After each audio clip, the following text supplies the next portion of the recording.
Classes Firozabad में हमारा chapter चल रहा था first some basic concept of chemistry. उसमें टॉपिक चल रहा था laws of chemical combination. Laws of chemical combination में पहला लॉ है law of conservation of mass. इस लॉ को दिया था एंटोनी लेवोजियर ने। एंटोनी लेवोजियर ने दिया था इसे और ईयर था 1789। ये ईयर था। आपको मालूम होगा लॉज ऑफ केमिकल कॉम्बिनेशन में 5 लॉज हैं। पहला है लॉ ऑफ कंजर्वेशन ऑफ मास, दूसरा है लॉ ऑफ कांस्टेंट कंपोजिशन या लॉ ऑफ डेफिनेट प्रोपोर्शन, तीसरा लॉ है लॉ ऑफ मल्टीपल प्रोपोर्शन, चौथा लॉ है लॉ ऑफ रेसिप्रोकल प्रोपोर्शन और पांचवा लॉ है गैलुजक लॉ ऑफ कंबाइनिंग वॉल्यूम। कितने लॉ हैं? 5। इस वीडियो में फर्स्ट लॉ की पूरी डिटेल आएगी, लॉ ऑफ कंजर्वेशन ऑफ मास की। इसको दिया एंटोनी लेवोजियर ने, ईयर था 1789। यहां तक बात हो गई। अब अगली डिटेल पूरी सुने। ये देख पा रहे हैं आप सारा। अब स्टार्ट करें। इसमें इन्होंने क्या कहा? इसमें इन्होंने कहा ड्यूरिंग एनी फिजिकल और chemical change, during any physical और chemical change, during any physical और chemical change, there is no loss of mass, there is no loss of mass, that is mass of product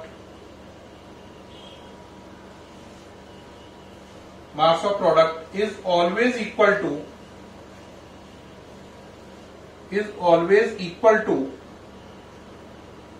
mass of reactant।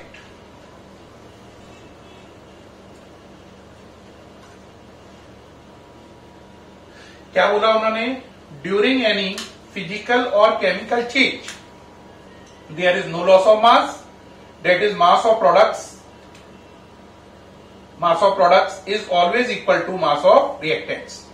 उन्होंने बोला कोई भी physical या chemical change हो तो हमेशा मास पर कोई असर नहीं पड़ता, यानी प्रोडक्ट का मास हमेशा रिएक्टेंट के मास के बराबर होगा।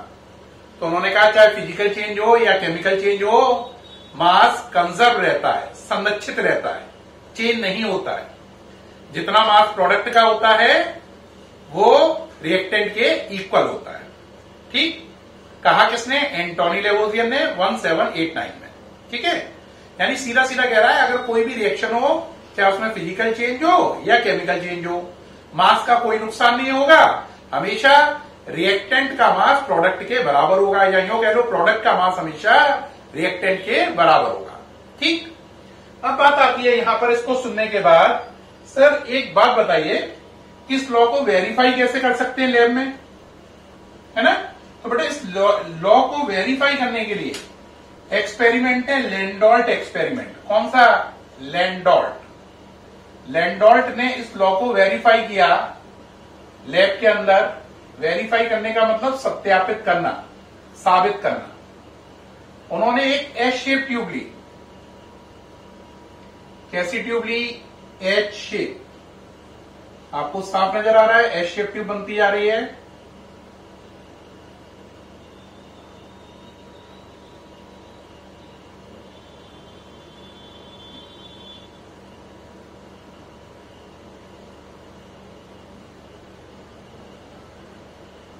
एच शेप ट्यूब ली, है ना? उस ट्यूब की 2 आर्म है। आर्म समझ रहे हैं?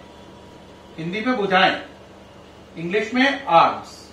तो इसमें 2 आर्म्स हैं, आर्म फर्स्ट, आर्म सेकेंड, है ना? 2 आर्म है। एक के अंदर उन्होंने भरा NaCl, एक के अंदर भरा AgNO3, एक के अंदर NaCl सॉल्यूशन और एक के अंदर भरा उन्होंने AgNO3 सॉल्यूशन। ठीक, अब उसके बाद उन्होंने इन सब का वेट कर लिया। इसको बंद है, ये सील्ड है, इसे तोल लिया। मान लो सब चीजों का यानी इस कांच का, NaCl का, AgNO3 का, इनका कंबाइंड मास x ग्राम आया। कितना आया? x ग्राम। किस किस का? x ग्राम के अंदर कौन कौन है? इसके अंदर ये कांच भी है यानी ट्यूब का वजन भी है, प्लस NaCl का वजन भी है और प्लस AgNO3 का वजन भी है, यानी दोनों केमिकल का वजन प्लस कांच का वजन मिलाकर कितना है? x। ग्लास का वेट, NaCl, AgNO3 का वेट मिलाकर कितना है? x ग्राम है। उसके बाद उन्होंने क्या किया? इस ट्यूब को पकड़ के शेक किया। शेक करने से इधर के कंटेंट इधर जाएंगे और सिमिलरली इधर के कंटेंट इधर आएंगे। शेक किया तो रिएक्शन हुई। क्या हुई? रिएक्शन। जो रिएक्शन हुई उसे लिख देते हैं थोड़ा सा ऊपर। रिएक्शन हुई NaCl plus AgNO3 equal to AgCl plus NaNO3। पहले वजन कितना था? x। अब उन्होंने दोबारा तोला तो अब भी वजन x आया, लेकिन अब x ग्राम में क्या क्या है? ट्यूब, NaCl, AgNO3 खत्म हो गए हैं। उनकी जगह देखो पहले NaCl, AgNO3 थे, अब AgCl और NaNO3 बन गया है। AgCl, NaNO3। तो पहले इन तीनों का वजन मिला के x था, ये रिएक्टेंट थे, अब ये प्रोडक्ट बन गए, लेकिन वजन अभी भी x का x ही रहा। तो इस तरीके से हमने देखा कि रिएक्टेंट से प्रोडक्ट बनने के बाद भी मास में कोई चेंज नहीं हुआ। पहले रिएक्टेंट थे तब भी मास x था, अब प्रोडक्ट्स बन गए तब भी मास x है। तो रिएक्टेंट से प्रोडक्ट बनने में कोई भी मास का चेंज नहीं हुआ। इस एक्सपेरिमेंट ने यह साबित किया कि लॉ ऑफ कंजर्वेशन ऑफ मास बिल्कुल सही है कि रिएक्टेंट से तब भी जो वजन था प्रोडक्ट बनने के बाद भी वजन उतना ही रहा, वजन में कोई चेंज नहीं आया। तो इससे ये लॉ वेरीफाई हो गया। अब बात आती है इस लॉ की प्रेजेंट कंडीशन क्या है, यानी कि इस लॉ को मॉडर्न पोजीशन में हम कहां देखते हैं, क्या ये लॉ सही है या इसमें कोई एरर है। तो नेक्स्ट टॉपिक आएगा इस लॉ से रिलेटेड, ये हटा रहा हूं, नोट कर लें। डायग्राम समझ में आ गया? कॉन्स्टिट्यूटली एस शेप किसने ली? लैंडोल्ट ने। एक में NaCl, एक में AgNO3, एक में NaCl, एक में AgNO3 सॉल्यूशन। मिक्सिंग करने पर ये दोनों बन गए, लेकिन मास में कोई चेंज नहीं आया। लॉ वेरीफाई हो गया, साबित हो गया, सत्यापित हो गया। अब बात आई प्रेजेंट कंडीशन में ये कहां पर स्टैंड करता है ना? तो हेडिंग आ जाएगी लॉ ऑफ कंजर्वेशन ऑफ मास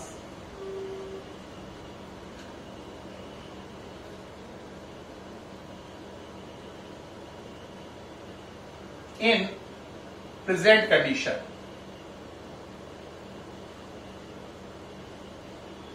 मतलब आजकल हम इसे सही मानते हैं या गलत मानते हैं, या law of conservation of mass in the modern light of education, यानी आजकल इसका क्या व्यू है। बेटा देखो, रिएक्शन जो आजकल है, रिएक्शन जो होती है वो दो टाइप की होती हैं, केमिकल रिएक्शन और न्यूक्लियर रिएक्शन। केमिकल रिएक्शन और न्यूक्लियर रिएक्शन। न्यूक्लियर रिएक्शन जो होती है ये भी दो टाइप की होती है, न्यूक्लियर फ्यूजन और फिशन। न्यूक्लियर फ्यूजन और न्यूक्लियर फिशन। न्यूक्लियर फिशन का इस्तेमाल आपने पढ़ा होगा, यूरेनियम को ब्रेक करते हैं और इससे हम आगे चलकर बनाते हैं एटम बॉम्ब। और न्यूक्लियर फ्यूजन का होता है सन पर। सन अपनी एनर्जी जो प्रोड्यूस करता है, सन की एनर्जी का सोर्स न्यूक्लियर फ्यूजन है। तो बेटा याद रखना, ये लॉ केमिकल रिएक्शन में तो सही है, लेकिन न्यूक्लियर रिएक्शन के केस में ये लॉ फेल हो जाता है। क्या हो जाता है? फेल। क्यों? न्यूक्लियर रिएक्शन में क्यों फेल है, केमिकल रिएक्शन में क्यों सफल है? क्योंकि न्यूक्लियर फ्यूजन और फिशन में आइंस्टीन इक्वेशन काम करती है, E इक्वल टू mc²। यहां पे E एनर्जी है, m मास है या मास डिफेक्ट कह सकते हैं, C क्या है? Speed of light. क्या है?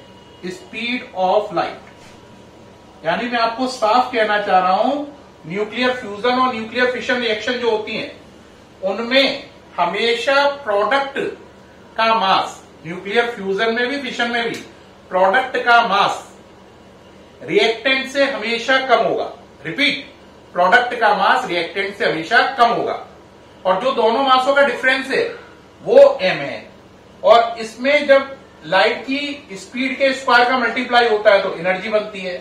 वो ही एनर्जी हमें मिलती है एटम बॉम्ब की फॉर्म में, जो इतना विध्वंस करती है कि पूरी दुनिया को ही नष्ट कर सकती है। आपने जापान में केस सुना होगा हिरोशिमा और नागासाकी का, है ना? पूरे दोनों शहर तबाह हो गए 2 एटम बम डालने से। तो उसमें इतनी एनर्जी कहां से क्रिएट हुई? क्योंकि उनमें रिएक्टेंट और प्रोडक्ट में मास का डिफरेंस था। प्रोडक्ट का मास रिएक्टेंट से कम था और जो मास का डिफरेंस था उसी ने एनर्जी क्रिएट करी। उसी से हिरोशिमा और नागासाकी तबाह हो गए। और सन जो आपको रोजाना इतनी एनर्जी देता है, इससे आप कपड़े सुखाते हैं, सोलर लाइट बनाते हैं, है ना, जितना भी काम करते हैं सन की एनर्जी से। एक घर को जलाने, एक घर के अंदर आदमी 10 ट्यूबलाइट लगाता है तब भी इतनी रोशनी नहीं है, और अकेला सूरज पूरी धरती पे इतनी रोशनी देता है कि कोई ट्यूबलाइट जलाने की जरूरत नहीं है। तो इतनी सारी एनर्जी उस पर आई कहां से? वो एनर्जी आई उस पर न्यूक्लियर फ्यूजन से। रोजाना सन के अंदर रिएक्टेंट है हाइड्रोजन और प्रोडक्ट है हीलियम। रोजाना सन के अंदर हाइड्रोजन से हीलियम बन रही है, लेकिन हीलियम का मास हाइड्रोजन से कम होता है और जो दोनों के मास में डिफरेंस है वो ही एनर्जी बनती है। उसी एनर्जी से सन आपको इतनी एनर्जी दे रहा है ना? तो रोजाना रोजाना सन का मास कम हो रहा है। तो मेरा कहने का मतलब ये था कि प्रेजेंट कंडीशन में अगर हम देखें तो ये लॉ केमिकल रिएक्शन में तो वैलिड है, लेकिन न्यूक्लियर रिएक्शन यानी न्यूक्लियर फ्यूजन और न्यूक्लियर फिशन रिएक्शन में ये वैलिड नहीं है। क्योंकि इन रिएक्शन में, न्यूक्लियर रिएक्शन में प्रोडक्ट का मास रिएक्टेंट के इक्वल नहीं होता है, बल्कि प्रोडक्ट का मास रिएक्टेंट से कम होता है। और जो मास में कमी होती है वही या तो एटम बम के रूप में विध्वंस करता है या सन की एनर्जी के रूप में पूरी दुनिया को चमका देता है। ठीक है? तो प्रेजेंट कंडीशन में ये लॉ केमिकल रिएक्शन में तो वैलिड है, लेकिन न्यूक्लियर रिएक्शन यानी न्यूक्लियर फ्यूजन और फिशन में ये लॉ इनवैलिड है, क्योंकि इन रिएक्शन में प्रोडक्ट का मास रिएक्टेंट के इक्वल नहीं होता है, बल्कि प्रोडक्ट का मास रिएक्टेंट से कम होता है। ये पूरी डिटेल हो गई बच्चों, सामने से हट गया हूं। ये पूरी डिटेल हो गई लॉ ऑफ कंजर्वेशन ऑफ मास की। तो इस वीडियो में मैंने पहले बताया लॉ ऑफ कंजर्वेशन ऑफ मास क्या है, ये लॉ किसने दिया, कौन से साल में दिया, इस लॉ को लैंडोल्ट ने कैसे साबित किया, और आजकल ये लॉ कहां वर्क करता है, कहां नहीं करता है। मतलब केमिकल रिएक्शन में वैलिड है और न्यूक्लियर रिएक्शन में इनवैलिड है, और उसका कारण भी बताया ये इनवैलिड क्यों है। ठीक है? उम्मीद है इस वीडियो से आपको लॉ ऑफ कंजर्वेशन ऑफ मास बिल्कुल अल्ट्रा क्लियर हो गया होगा। फिर मुलाकात होगी नेक्स्ट वीडियो में नए लॉज के साथ। तब तक के लिए गुड बाय, थैंक यू।